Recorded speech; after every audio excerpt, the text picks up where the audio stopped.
It turns out there may have been more truth to Britney Spears' hit, Lucky, than the world initially knew. The singer has lived her entire adult life in the spotlight, for better or for worse, and unfortunately for Spears, it was usually worse. Fans had a hard time understanding how the pop princess fell from the top of the charts to the depths of her so-called downfall in 2007 until the tabloids started reporting that she was struggling with her mental health. In 2008, the year her infamous conservatorship began, a People magazine editor claimed to the Today show that she dealt with both bipolar disorder and postpartum depression. Meanwhile, sources cited by the Mirror alleged that Spears was previously prescribed Prozac, but that she didn't take it regularly, which allegedly impacted her behavior. One insider close to the singer appeared to affirm her struggle with anxiety, saying she'd wake up during the night in fear and often struggled to sleep well during her European tour in 2000. Spears seemingly confirmed her bipolar diagnosis in her 2013 I Am Britney Jean documentary and has long spoken out about her struggles with anxiety. But those conditions did not live in a vacuum. Spears' family history, personal life, and extreme professional pressures all played a role in what turned out to be devastating and very public struggles for the pop music icon. This is Britney Spears' tragic real-life story. Childhood trauma shaped Britney Spears' life. Britney Spears told People that she was actually thrilled when her parents, Lynn and Jamie Spears, divorced in 2002. "It's the best thing that's ever happened to my family," she said. "My mom and dad, bottom line, do not get along. When I was a baby, they argued. I wanted this to happen 10 years ago." The Mirror reported that Jamie struggled with alcoholism. Jamie's brother, Willie, told the outlet that Jamie would frequently get drunk and fight with Lynn, and that an inebriated Jamie once attempted to drive away with Britney after an argument. Lynn reportedly filed for divorce, and even tried to get a protective order against Jamie after she alleged he'd cheated in December 1979, but the divorce filing was withdrawn.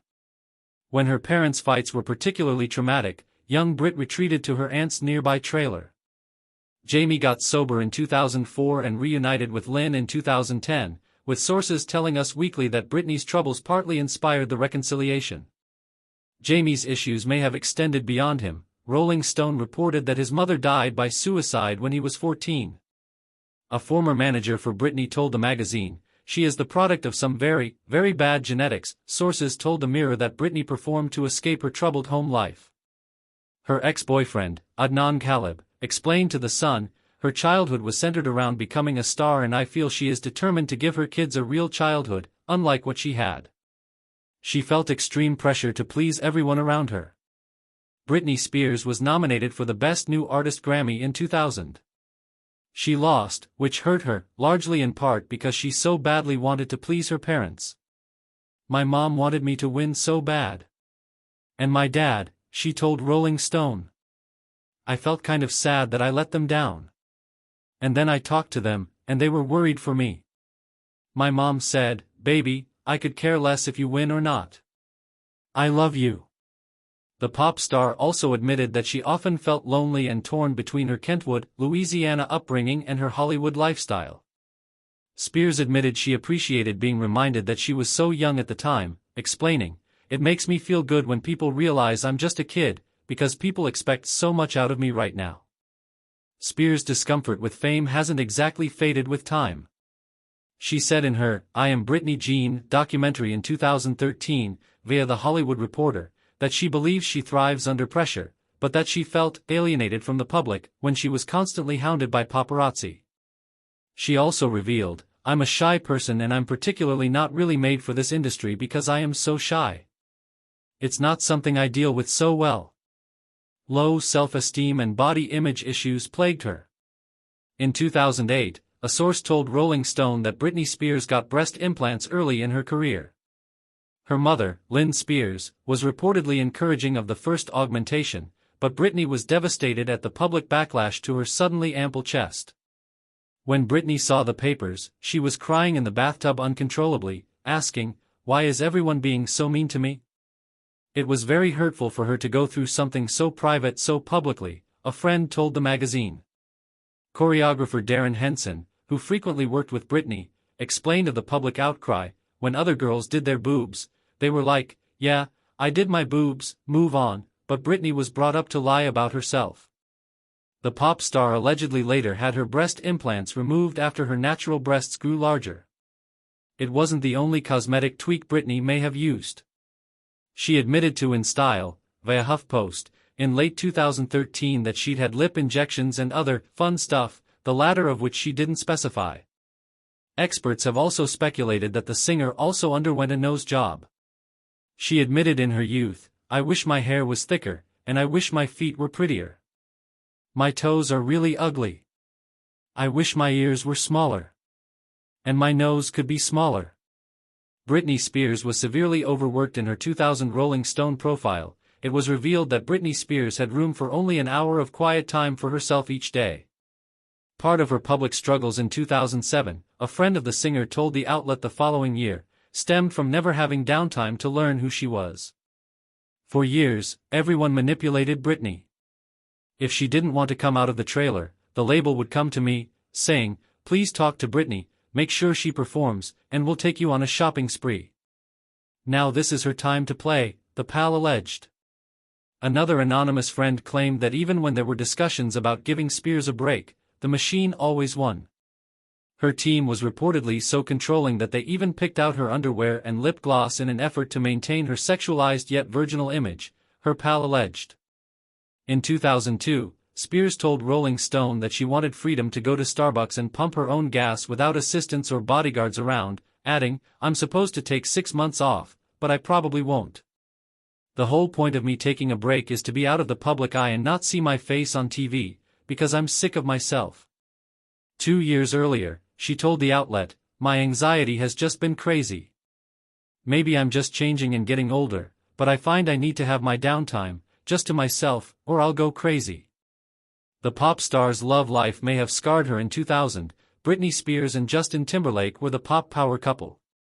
After they split, however, Timberlake used his "Cry Me a River" video to strongly hint that she cheated, which she denied to People. Timberlake also dished on their sex life and publicly dissed Spears several times. An attorney for the Spears family revealed in 2012 that her family noticed Britney grew depressed and angry after she and Timberlake split. News reported, which they claimed led her on a downward spiral. Spears married childhood pal Jason Alexander for 55 hours in December 2003, only to annul the union immediately. Alexander later told ABC News that despite them both allegedly being intoxicated at the time of their impromptu Las Vegas wedding, he believed they were in love with each other. In 2013, Spears ended her engagement to manager Jason Trawick, with TMZ reporting that Spears wanted more kids and Trawick didn't.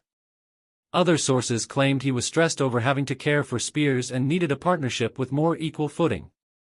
She rebounded in 2014 with David Lucado, who was accused of cheating on her, then with Charlie Ebersol, with whom it simply didn't work out.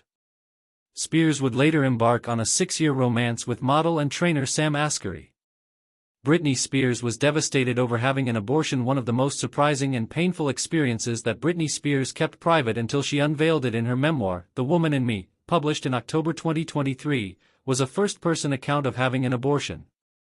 It happened when she was in a relationship with Justin Timberlake, before they split in 2002.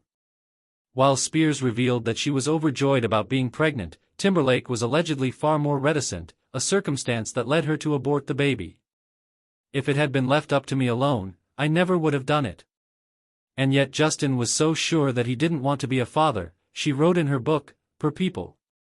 "To this day, it's one of the most agonizing things I have ever experienced in my life." The emotional anguish of making such a decision against her personal wishes while keeping it under wraps for years must have been devastating. Meanwhile, Timberlake didn't appear to display any signs of pain, at least not publicly. Such apparent juxtaposed reactions come to no surprise to many social scientists, however. Men are rarely acknowledged as beneficiaries from abortion access, so it is much easier for them to avoid the stigma and shame around abortion if they don't think it's something that impacts them personally, said Bethany Everett, an associate sociology professor working at the University of Utah, to USA Today. Perhaps as proof of that, Timberlake has not publicly commented on that part of the book, as of this writing. Her marriage to Kevin Federline ended in an ugly custody battle. Britney Spears had a whirlwind marriage to dancer Kevin Federline in 2005, with whom she shares sons Sean Preston and Jaden James. However, the end of the marriage was traumatic for them both.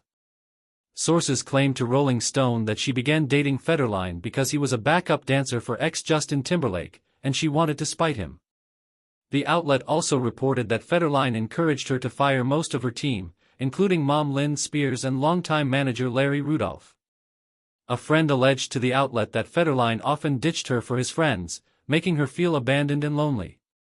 She reportedly turned to partying to cope with her sadness, which a pal said she blamed on postpartum depression. Britney filed for divorce from Federline in November 2006, which he told Us Weekly, via independent.ie, blindsided him. The singer went on to say in her Britney Spears, for the Record documentary, via MTV News, in November 2008, I think I married for all the wrong reasons. Instead of following my heart and, doing something that made me really happy. I just did it because, for just, the idea of everything. Britney and Federline engaged in an ugly custody battle for their sons post-split. Rolling Stone reported that, in accordance with the former couple's prenuptial agreement, Federline got a cool $1 million from Britney, plus $20,000 a month in child support for the boys. That child support had since doubled, although Federline later petitioned for more.